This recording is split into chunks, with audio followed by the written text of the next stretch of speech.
تو مجھے آپ ذرا یہ بتائیں کہ جب آپ کرسچینٹی کو فالو کیا کرتے تھے، آپ مسلمانوں کو کس نگاہ سے دیکھا کرتے تھے؟ اسلام کا کیا تصور تھا آپ کے ذہن میں؟ مسلمانوں کے بارے میں جو ہمارے تصورات تھے، جو ہمیں بتایا جاتا تھا، سمجھایا جاتا تھا، سکھایا جاتا تھا، وہ یہ تھا کہ یہ ایک ایسے دین کے ماننے والے ہیں کہ جو ایک خود ساختہ دین ہے. محمد صلی اللہ علیہ وسلم کے بارے میں معاذ اللہ سبحانہ وتعالیٰ ان لوگوں کو ہدایت عطا فرمائے، اور اگر ان کی ہدایت مقدر میں نہیں ہے تو اللہ ان کو ہلاک فرمائے. ہمیں یہ بتایا جاتا تھا کہ محمد صلی اللہ علیہ وسلم ایک عرب کے نوجوان تھے. دیر واز 5 member ٹیم، 5 لوگوں کا گروہ تھا وہ. اور محمد صلی اللہ علیہ وسلم کے پاس جو ہے وہ فقر و فاقہ تھا، جس طرح ان کی زندگی سے جو ہے وہ امیجنائز کیا جاتا ہے.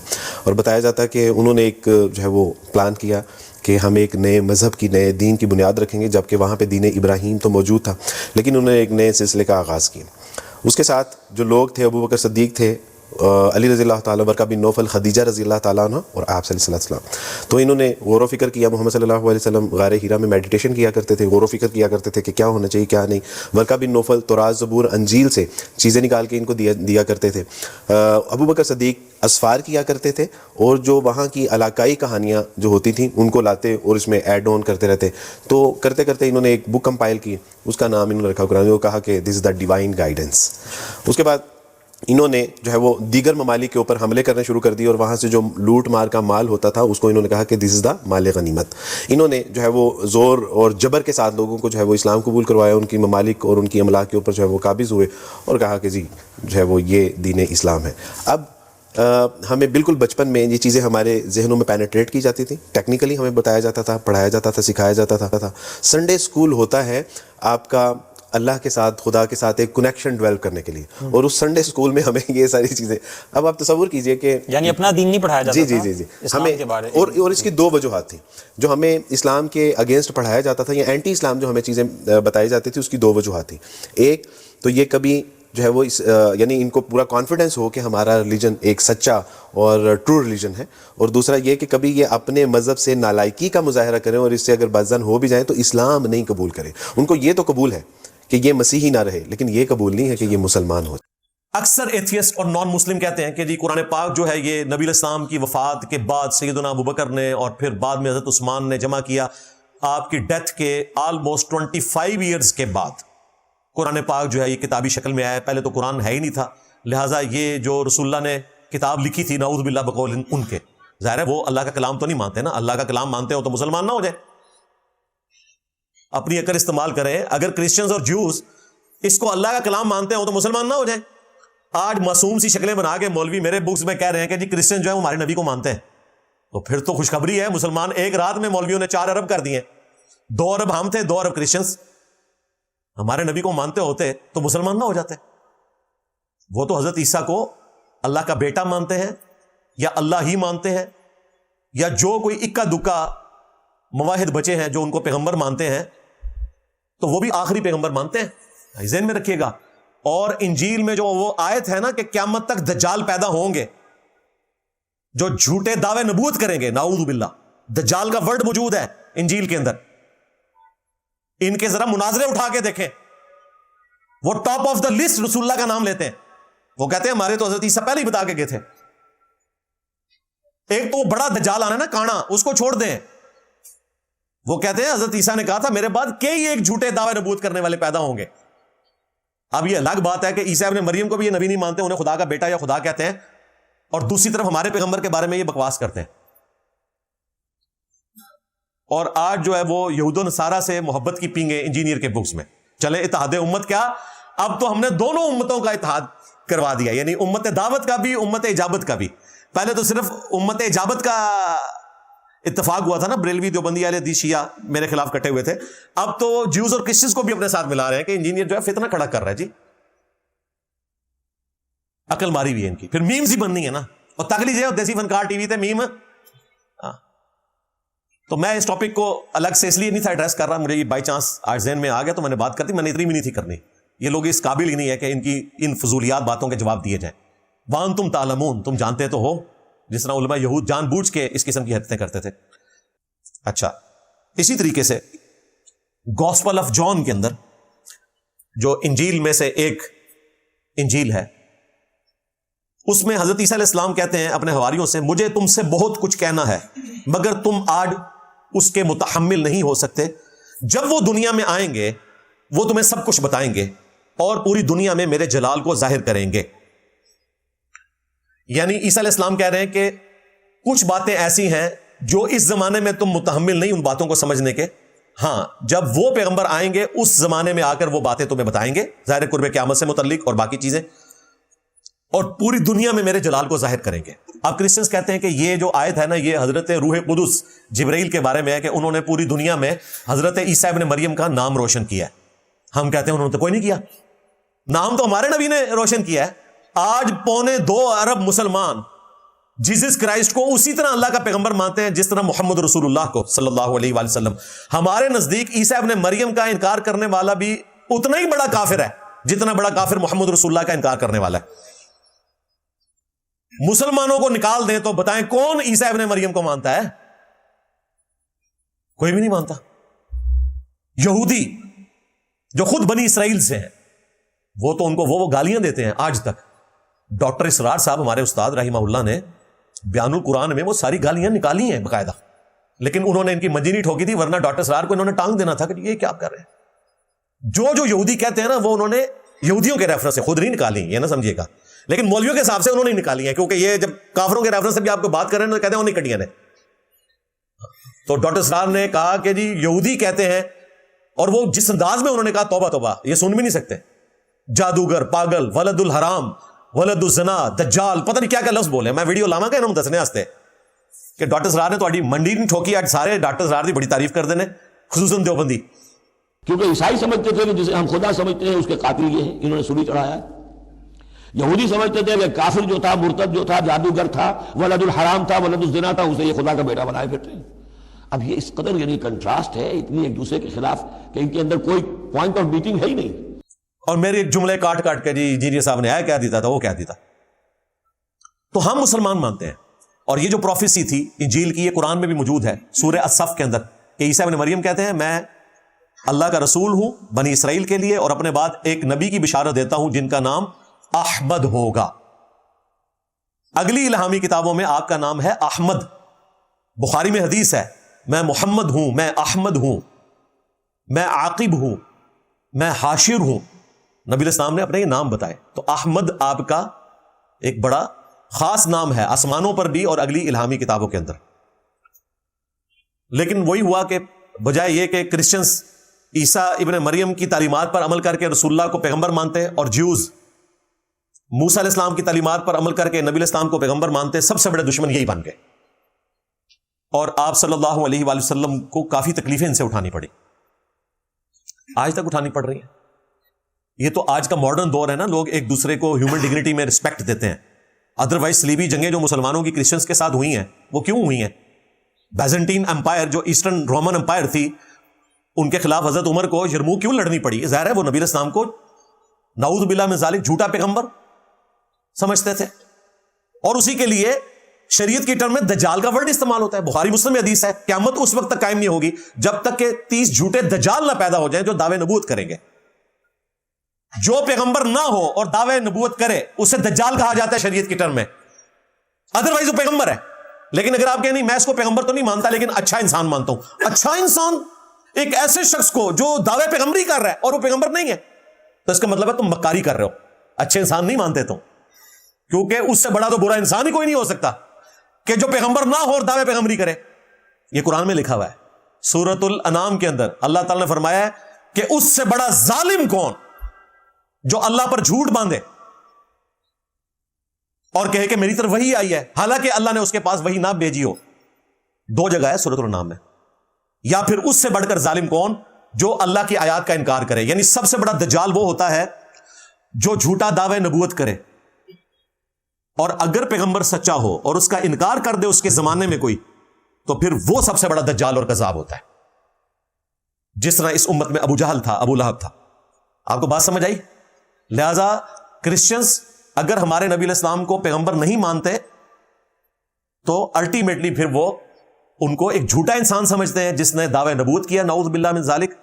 اور پچھلے دنوں میری جو ویڈیو انہوں نے آؤٹ آف کانٹیکسٹ کاٹی وہ تو میں کرسچنز کی فیور میں بات کر رہا تھا کہ دیکھو اسلام میں ٹالرنس کہ تم ہمارے پیغمبر کو نہیں مانتے, پھر بھی اللہ تعالیٰ نے اجازت دی ہے کہ کرسچن کی عورتوں کے ساتھ نکاح ہو سکتا ہے. ٹاپک یہ تھا, ٹاپک یہ نہیں تھا کہ یہ گالیاں دے رہے ہیں ہمارے پیغمبر کو.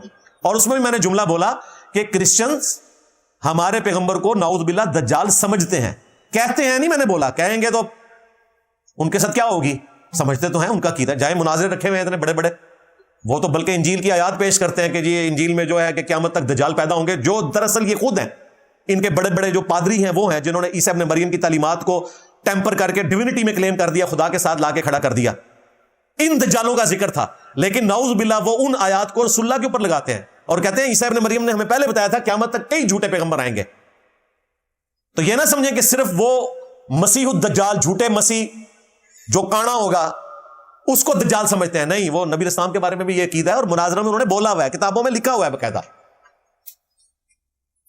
یہ باتیں کرنے کا مقصد کوئی کسی کو چڑھانا نہیں ہے. سب سے زیادہ ہارمنی اس ملک میں اگر کسی پلیٹ فارم سے پیدا کی گئی ہے تو ہمارا پلیٹ فارم ہے، لیکن آپ کو ریالٹی بتانا ہے. تو جو مقدمہ بیان ہو رہا ہوتا ہے اس کے علمی گراؤنڈز کے اوپر ڈسکشن کو دیکھا کرے، جذباتی نہیں. مولوی چونکہ اپنی منجی ٹھکوانی ہوتی ہے، پھر دیکھیں منجی ٹھوکی ہے ہمارے بھائی نے، اسٹوڈنٹ نے، اس کی عمر مشکل سے 17-18 سال ہے، جس کا وہ چینل ہے دیسی فنکار ٹی وی. بڑے بڑے فنکار جو ٹی وی کے ہیں نا، وہ اس قسم کی میمز نہیں بنا سکتے. اس نے اپنے شوق سے بنائی ہے، اور دیکھ لیں کس طرح مولوی ایکسپوز ہو گئے. تو یہ مجھے ضمناً اس میں یاد آ گیا، کیونکہ میں نے اس کو ٹاپک الگ سے نہیں بنانا تھا، اس لیے میں نے ضمناً ذکر کیا میمز کے لیے مٹیریل پرووائڈ کر دوں، کیونکہ میمز ان کا حق ہے، وہ ان کو ملنا چاہیے، کیونکہ انہیں علمی بات نہیں سمجھ آتی، میمز کے ذریعے ان کو سمجھ آ جاتی ہے. اور جو موٹے دماغ والے ہیں ان کو بھی میم سمجھ آتی ہیں. ہاں، یہ تو علمی بحثیں سنجیدہ لوگوں کے لیے. تو چونکہ ہم نے ایک جنرل سٹور کھولا ہے، ہم انٹلیکچوئل کو بھی سمجھائیں گے، ایک عام آدمی کو بھی. یہی وجہ ہے، آپ دیکھیں دنیا میں کون سا سکالر ہے جسے ریڈی بان بھی سنتا ہو، جسے ڈاکٹر بھی سنتا ہو، انجینئر بھی سنتا ہو، مسلمان بھی سنتا ہو، نان مسلم بھی سنتا ہو. سب کو کوئی نہ کوئی بات مل رہی ہے. اسی لیے میں ہر لیول پہ اتر کے اس کے حصے کی بات کرتا ہوں، تاکہ جس کا جو حصہ ہے اس تک پہنچے اور وہ حق بات کو قبول کرے انشاءاللہ تعالی. دیکھیں، جب بھی قرآن پاک کی حفاظت اور مصحف کو ڈسکس کیا جائے گا تو رسول اللہ صلی اللہ علیہ وآلہ وسلم کی ایک خوبی ہے آپ کا امی ہونا. ان پڑھ ہونا نہیں، امی ہونا. آپ کسی انسان سے پڑھے ہوئے نہیں تھے، یہ آپ کا ایک معجزہ تھا. اس کو ڈسکس کرنا بڑا ضروری ہے. دیکھیں، نبی الاسلام کا جو یہ لقب ہے نا امی، اس کا ترجمہ بعض لوگ کر دیتے ہیں ان پڑھ. یہ اچھا ترجمہ نہیں ہے. میرے نزدیک جو اعلیٰ حضرت احمد بریلوی صاحب نے ترجمہ کیا ہے نا بے پڑھ، یہ زیادہ بہتر ہے. یعنی آپ کسی انسان سے نہیں پڑھے ہوئے، اللہ تعالیٰ نے آپ کو ڈائریکٹ سکھایا. ویسے امی کی جو نسبت ہے وہ نبی صلی اللہ علیہ وآلہ وسلم کے شہر مکہ کی طرف بھی ہے. سورہ الشورى میں اللہ تعالیٰ نے آپ علیہ السلام کی بعثت خاصہ کا ذکر کیا کہ آپ تذکیر کرنے والے ہیں ام القریٰ، بستیوں کی ماں، بستیوں کی جڑ، یعنی کہ شہر مکہ اور اس کے ارد گرد کے لوگوں کی طرف آپ کو اللہ تعالیٰ نے مبعوث کیا. اس وجہ سے بھی آپ کی نسبت امی ہے. لیکن جو اصل ریزن ہے امی ہونے کی، وہ آپ صلی اللہ علیہ وآلہ وسلم کا کسی انسان سے نہ پڑھا لکھا ہونا. آپ نے کبھی کسی شاعر کی شاگردگی نہیں کی، کبھی کسی شاعر کی مجلس میں نہیں بیٹھے، کبھی کسی فلاسفر کی شاگردگی اختیار نہیں کی. آپ ایک بھرپور ڈائنامک لائف گزار رہے تھے، اور جب آپ کی عمر مبارک 40 سال ہوئی تو اچانک آپ کا دل دنیا سے اچاٹ ہوا اور اللہ تعالیٰ نے آپ کی طرف پہلی وحی بھیجی. اس سے پہلے آپ علیہ السلام کے نہ کوئی عزائم تھے اس قسم کے کہ لوگوں کو پتہ چل جاتا کہ انہوں نے آگے جا کے یہ کرنا ہے. آپ کی زندگی ایک کھلی کتاب تھی، لوگ آپ کو صادق اور امین کہتے تھے، آپ کے پاس امانتیں رکھوایا کرتے تھے. آپ صلی اللہ علیہ وآلہ وسلم کا کریکٹر اللہ تعالیٰ نے منوایا. 40 سال کی مبارک زندگی اسے دلیل کے طور پر سورہ یونس میں پیش کیا کہ اے نبی ان سے فرماؤ کہ میں اتنا عرصہ تم میں رہا ہوں، کیا اس سے پہلے تم نے کوئی ایسی بات دیکھی ہے کہ میں اچانک ایسا کلام لے کر آیا ہوں کہ شعراء نے اپنے کلام پھاڑ دیے، جبکہ میں کھلی کتاب ہوں، میرے پاس کوئی ایسی کمپیٹنسی نہیں تھی کہ اس قسم کی کتاب میں لکھ سکتا، میرا کوئی ٹریک ریکارڈ نہیں ہے، یہ تو محنت سے کوئی کام نہیں کر سکتا. تو آپ صلی اللہ علیہ وآلہ وسلم کا امی ہونا یہ آپ کی بہت بڑی خوبی ہے، یہ آپ کا عیب نہیں ہے، یہ آپ کی خوبی ہے.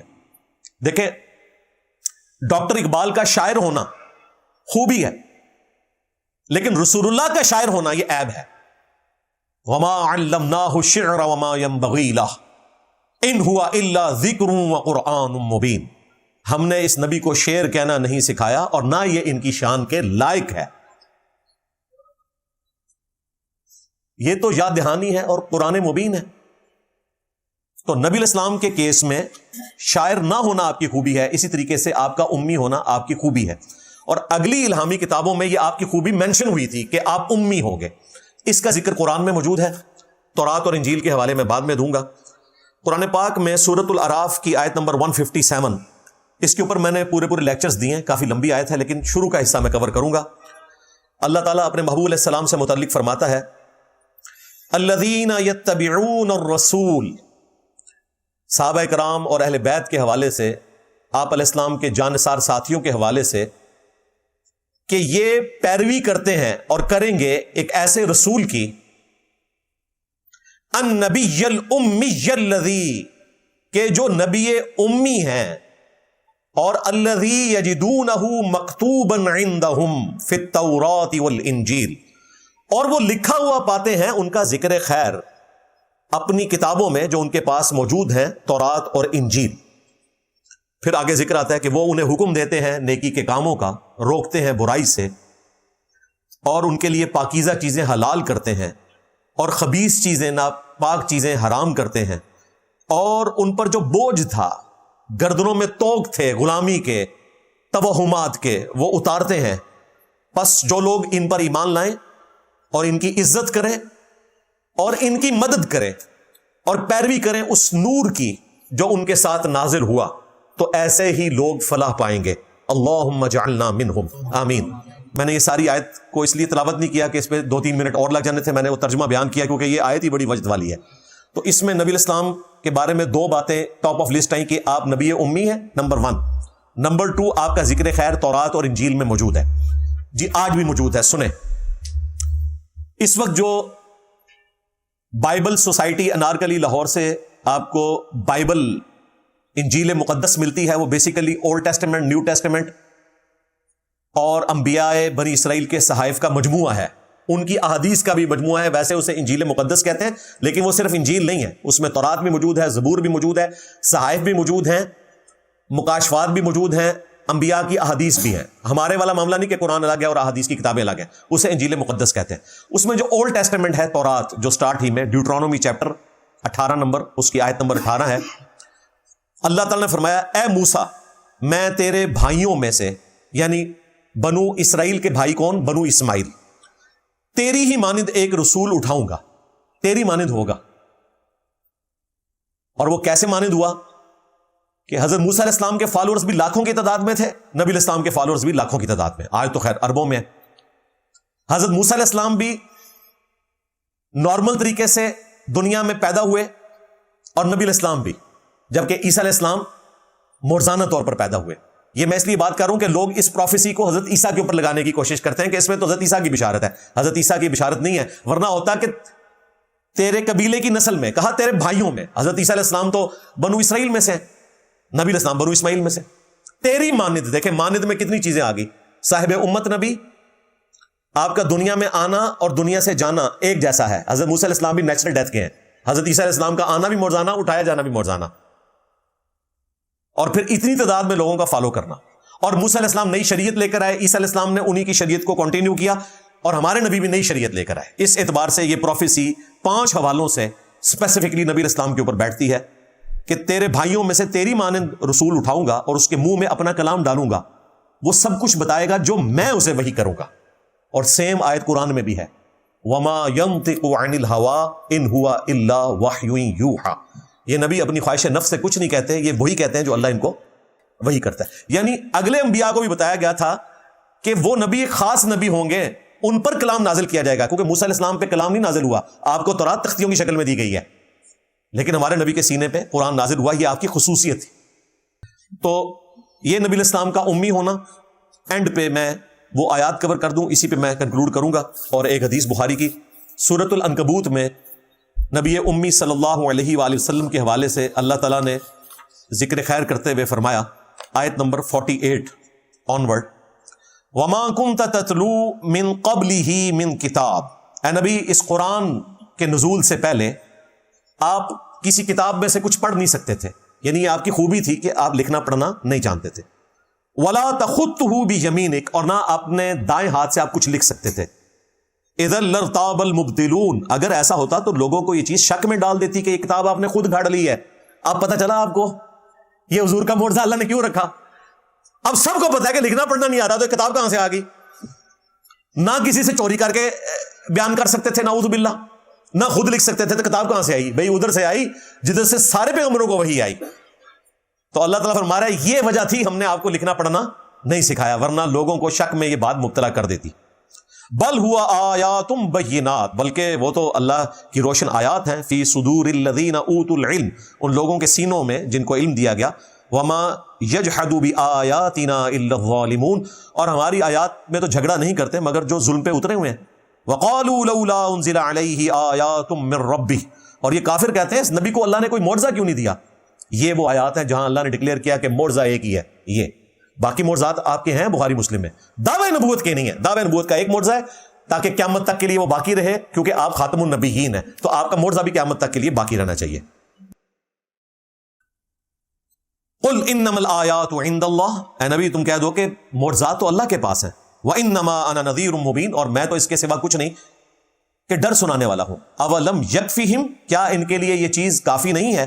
انا انزلنا علیک الکتاب یتلا علیہم، کہ بے شک ہم نے پیغمبر صلی اللہ علیہ وآلہ وسلم کے ذریعے ان کے اوپر کتاب نازل کی ہے جو ان پر تلاوت کی جاتی ہے. ان فی ذلک لرحمۃ وذکریٰ لقوم یؤمنون، بے شک اس کتاب میں رحمت ہے اور نصیحت ہے ان لوگوں کے لیے جو بات ماننا چاہیں، ایمان لانا چاہیں.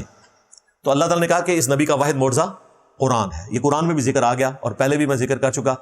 اسی کانٹیکسٹ میں بخاری میں ایک حدیث ہے، جب سہیل ابن عمرو کے ساتھ صلح حدیبیہ کا معاہدہ لکھا جا رہا تھا تو لکھا گیا محمد رسول اللہ کا معاہدہ مشرکین عرب کے سردار سہیل ابن عمرو کے ساتھ. تو سہیل ابن عمرو نے کہا کہ میں تو آپ کو اللہ کا پیغمبر نہیں مانتا، ہمارا تو آپ سے جھگڑا ہی ہے، یہاں لکھے محمد بن عبداللہ. خیر بعد میں سہیل ابن عمرو بھی مسلمان ہوئے اور جنگ یرموک میں جا کے شہید بھی ہوئے. ابو جندل کے والد اس وقت وہ اڑ گئے اور انہوں نے کہا میں تو آپ کو اللہ کا پیغمبر نہیں مانتا. تو آپ نے فرمایا ٹھیک ہے، اللہ کو تو پتا ہے میں اس کا پیغمبر ہوں، لکھ دو محمد بن عبداللہ.